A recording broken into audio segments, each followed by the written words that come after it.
क्या आप कभी ऐसे किसी इंसान से मिले हैं जिसे सब कुछ बड़ी आसानी से याद रह जाता है? नाम, तारीखें, नंबर, किताबें, बातें, जैसे उसके दिमाग में सब कुछ एकदम फोटो की तरह छप जाता हो। पहले मुझे लगता था कि ये कोई खास तोहफा है जो बस कुछ गिने चुने लोगों को मिलता है, लेकिन जब मैंने अनलिमिटेड मेमोरी किताब पढ़ी तो मेरी सोच ही बदल गई। लेखक केविन हॉर्सली बताते हैं कि याददाश्त कोई जन्म से मिलने वाली शक्ति नहीं है, बल्कि एक सीखी जाने वाली कला है। यानी कोई भी इंसान, चाहे वो छात्र हो या बिजनेसमैन, एक हाउसवाइफ हो या रिटायर्ड आदमी, अगर सही तरीके अपनाए तो वो भी अपनी याददाश्त को तेज बना सकता है। किताब की शुरुआत इसी सोच को तोड़ने से होती है कि मुझे कुछ याद नहीं रहता। असल में हमारा दिमाग हर समय काम कर रहा होता है, बस उसकी सबसे बड़ी लिमिट होती है ध्यान। अगर आपका ध्यान बंटा हुआ है तो चाहे आप कितनी भी कोशिश करें, कुछ याद नहीं रहेगा। और अगर आपका ध्यान एकदम फोकस्ड है तो छोटी से छोटी चीज भी दिमाग में बैठ जाएगी। यही वजह है कि आजकल की मल्टीटास्किंग वाली जिंदगी हमें भुलक्कड़ बना रही है। हम एक ही समय में मोबाइल, टीवी, किताब और लोगों से बातें सब कुछ करने की कोशिश करते हैं और फिर कहते हैं कुछ याद ही नहीं रहता। तो अब सवाल उठता है कि ध्यान कैसे लगाया जाए? किताब में इसका जवाब है विजुअलाइजेशन, यानी कल्पना करना। हमारा दिमाग तस्वीरों को बहुत तेजी से पहचानता है और लंबे समय तक याद भी रखता है। अगर मैं कहूँ नीले रंग का हाथी साइकिल चला रहा है तो वो सीन आपके दिमाग में एक सेकंड में बन जाएगा। और मजे की बात ये कि वो काफी देर तक वही रहेगा। यही फॉर्मूला है याद रखने का। मान लीजिए आपको किसी का नाम याद रखना है, जैसे सुरेश, तो आप सोचिए कि सुरेश नाम का आदमी एक सुराही लेकर नाच रहा है। जितना अजीब, मजेदार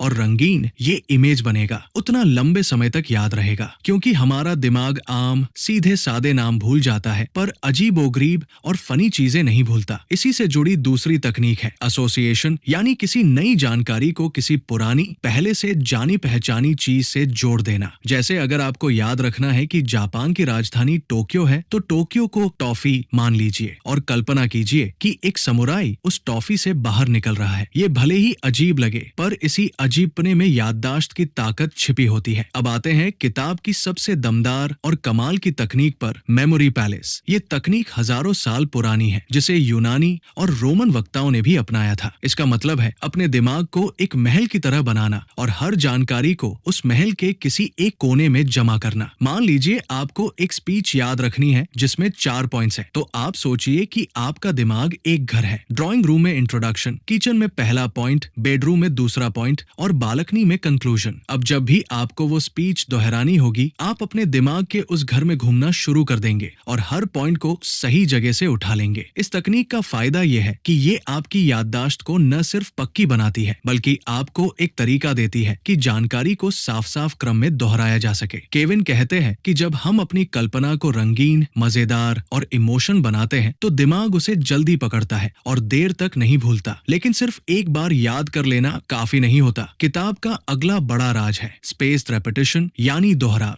लेकिन सही समय के अंतराल पर। अगर आप किसी चीज को एक बार पढ़े, फिर उसी दिन थोड़ी देर बाद दोहराएं, फिर एक दिन बाद फिर से दोहराएं, फिर एक हफ्ते और फिर एक महीने बाद, तो वो जानकारी आपके दिमाग में पक्की हो जाती है। ये तरीका कोई नया नहीं है, लेकिन केविन इसे इतनी सरलता से बताते हैं कि आप इसे तुरंत अपनाना चाहेंगे। जब हम कोई चीज बार बार सही समय पर दोहराते हैं तो दिमाग के अंदर एक तरह से उसका रास्ता बन जाता है, एक न्यूरोलॉजिकल पाथ, और फिर वो बात बिना मेहनत के याद रहने लगती है। ये तरीका उन सभी लोगों के लिए जरूरी है जो एग्जाम्स, इंटरव्यूज या किसी भी तरह की प्रेजेंटेशन की तैयारी कर रहे हैं। रिव्यू, रिकॉल, रिपीट, यही 3 शब्द आपकी याददाश्त को नेक्स्ट लेवल तक ले जा सकते हैं। अब बात करते हैं उस चीज की जो सबसे छुपा हुआ दुश्मन है हमारी याददाश्त का, और वो है हमारा खुद का यकीन। हाँ, आपने सही सुना, लिमिटिंग बिलीफ्स। हम में से बहुत से लोग अंदर ही अंदर मान चुके होते हैं कि मुझे कुछ याद नहीं रहता, मैं कभी टॉपर नहीं बन सकता, मेरा दिमाग तेज नहीं है, और यहीं पर दिक्कत शुरू होती है। केविन कहते हैं कि हमारा दिमाग हमारी सोच का गुलाम है। अगर हम खुद को बार बार ये बताएं कि हम कमजोर हैं, तो दिमाग उसी के मुताबिक काम करने लगेगा। लेकिन अगर हम रोज सुबह उठकर खुद से कहें मेरा दिमाग बहुत तेज है, मैं हर दिन और बेहतर बन रहा हूँ, जो भी सीखता हूँ वो मुझे याद रहता है, तो ये बातें धीरे धीरे हमारी सबकॉन्शियस मेमोरी में उतरने लगती है। ये कोई जादू नहीं है, ये न्यूरोसाइंस है। हमारा दिमाग वही बनता है जो हम उसे बार बार बताते हैं। इसीलिए अपनी याददाश्त को बढ़ाने के लिए सिर्फ टेक्निक नहीं, माइंडसेट भी बदलना जरूरी है। और ये बदलाव शुरू होता है रोज के छोटे छोटे पॉजिटिव अफर्मेशन से। अगर आप रोज खुद को 2 मिनट का मेंटल मसाज देंगे, जिसमें आप अपने दिमाग की ताकत को सराहेंगे तो यकीन मानिए कुछ ही हफ्तों में आपकी मेमोरी में खुद ब खुद सुधार आना शुरू हो जाएगा। अब बात करते हैं एक ऐसी ट्रिक की जो इतनी आसान है कि सुनते ही आप सोचेंगे, यार ये तो मैं पहले से कर सकता था। इस ट्रिक का नाम है द फेनमैन टेक्निक। इसका मतलब है सीखो ऐसे जैसे किसी को समझाना है। जब आप किसी भी टॉपिक को ये सोचकर पढ़ते हैं कि बाद में आपको उसे किसी और को समझाना है तो आपका ध्यान एकदम अलर्ट मोड में आ जाता है। आप सिर्फ सही समझ नहीं बनाते बल्कि गहराई से चीजों को एब्जॉर्ब करते हैं। मान लीजिए आपको इतिहास का कोई चैप्टर पढ़ना है तो उसे ऐसे मत पढ़िए जैसे बस आपको एग्जाम देना है। पढ़िए ऐसे जैसे अगले दिन अपने दोस्त को वो सारा चैप्टर सुनाना है, जैसे आप टीचर बन गए हो। ये मेथड आपको ना सिर्फ बेटर अंडरस्टैंडिंग देता है बल्कि आपकी लॉन्ग टर्म मेमोरी भी स्ट्रेंथन करता है और इस तरीके से जो आप समझते हो वो आपको आसानी से भूलता नहीं। किताब में केविन यही कहते हैं कि अगर आप अपने लर्निंग पैटर्न को टीचिंग मोड में बदल दें तो आपकी अटेंशन डबल हो जाती है और जब ध्यान डबल होगा तो याददाश्त भी अपने आप सुपर फास्ट हो जाएगी। अब बात करते हैं एक ऐसी ट्रिक की जो इतनी आसान है कि सुनते ही आप सोचेंगे, यार ये तो मैं पहले से कर सकता था। इस ट्रिक का नाम है द फेनमैन टेक्निक। इसका मतलब है सीखो ऐसे जैसे किसी को समझाना है। जब आप किसी भी टॉपिक को ये सोचकर पढ़ते हैं कि बाद में आपको उसे किसी और को समझाना है तो आपका ध्यान एकदम अलर्ट मोड में आ जाता है। आप सिर्फ सही समझ नहीं बनाते बल्कि गहराई से चीजों को एब्जॉर्ब करते हैं। मान लीजिए आपको इतिहास का कोई चैप्टर पढ़ना है तो उसे ऐसे मत पढ़िए जैसे बस आपको एग्जाम देना है। पढ़िए ऐसे जैसे अगले दिन अपने दोस्त को वो सारा चैप्टर सुनाना है, जैसे आप टीचर बन गए हो। ये मेथड आपको ना सिर्फ बेटर अंडरस्टैंडिंग देता है बल्कि आपकी लॉन्ग टर्म मेमोरी भी स्ट्रेंथन करता है और इस तरीके से जो आप समझते हो वो आपको आसानी से भूलता नहीं। किताब में केविन यही कहते हैं कि अगर आप अपने लर्निंग पैटर्न को टीचिंग मोड में बदल दें तो आपकी अटेंशन डबल हो जाती है और जब ध्यान डबल होगा तो याददाश्त भी अपने आप सुपर फास्ट हो जाएगी। अब बात करते हैं एक ऐसी ट्रिक की जो इतनी आसान है कि सुनते ही आप सोचेंगे, यार ये तो मैं पहले से कर सकता था। इस ट्रिक का नाम है द फेनमैन टेक्निक। इसका मतलब है सीखो ऐसे जैसे किसी को समझाना है। जब आप किसी भी टॉपिक को ये सोचकर पढ़ते हैं कि बाद में आपको उसे किसी और को समझाना है तो आपका ध्यान एकदम अलर्ट मोड में आ जाता है। आप सिर्फ सही समझ नहीं बनाते बल्कि गहराई से चीजों को एब्जॉर्ब करते हैं। मान लीजिए आपको इतिहास का कोई चैप्टर पढ़ना है तो उसे ऐसे मत पढ़िए जैसे बस आपको एग्जाम देना है। पढ़िए ऐसे जैसे अगले दिन अपने दोस्त को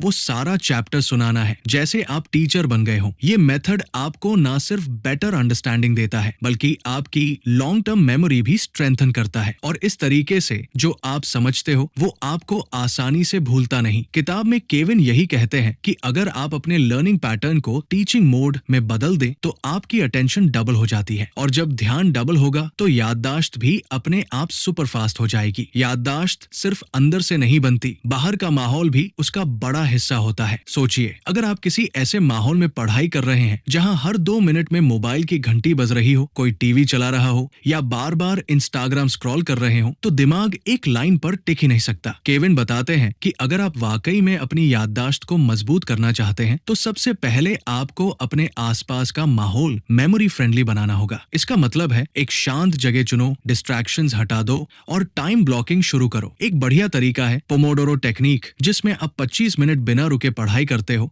और फिर 5 मिनट का ब्रेक लेते हो। इससे दिमाग फ्रेश रहता है लेकिन फोकस बना रहता है। साथ ही जब आप रोज एक ही समय पर एक ही काम करते हो, जैसे सुबह 10 बजे किताब पढ़ना, तो दिमाग उसे एक हैबिट की तरह लेने लगता है और फिर उस टाइम पर दिमाग खुद ब खुद एक्टिव हो जाता है, यानी याददाश्त का सिस्टम बनता है। बस कंसिस्टेंसी चाहिए। और याद रखो, जब आप अपने माहौल को बदलते हो तो आपका दिमाग खुद को बदलने के लिए तैयार हो जाता है। अब आते हैं इस किताब के आखिरी और सबसे जरूरी संदेश पर, और वो ये कि हमारा दिमाग एक मसल है। जिस तरह आप जिम में जाकर मसल्स को ट्रेन करते हैं, उसी तरह याददाश्त को भी रोज की प्रैक्टिस से मजबूत बनाया जा सकता है। अनलिमिटेड मेमोरी कोई सपना नहीं है, ये एक प्रैक्टिकल सिस्टम है जिसे हर इंसान अपना सकता है। आपको बस रोज कुछ छोटे छोटे कदम उठाने हैं, जैसे पढ़ते वक्त विजुलाइज करना, हर नई चीज को किसी पुरानी चीज से जोड़ना, उसे अपने मेंटल पैलेस में जगह देना और फिर स्पेस्ड रेपिटेशन से बार बार रिकॉल करना। यही वो प्रोसेस है जिससे आपका दिमाग एक नॉर्मल ब्रेन से एक सुपर कंप्यूटर में बदल सकता है। केविन बार बार कहते हैं, जीनियस बनना एक चॉइस है। इसका मतलब ये नहीं कि आप आइंस्टाइन बन जाओगे, लेकिन हाँ, आप अपने पुराने वर्जन से बेहतर जरूर बन जाओगे। तो आज से एक वादा करो कि आप अपने दिमाग को बिना लिमिट के इस्तेमाल करोगे। और अगर आपको ये जर्नी पसंद आई हो तो किताब FM पर ऐसे ही और कहानियों के लिए बने रहिए। और याद रखिए, आपका दिमाग लिमिटेड नहीं है, बस आपकी सोच को अपग्रेड होना बाकी है।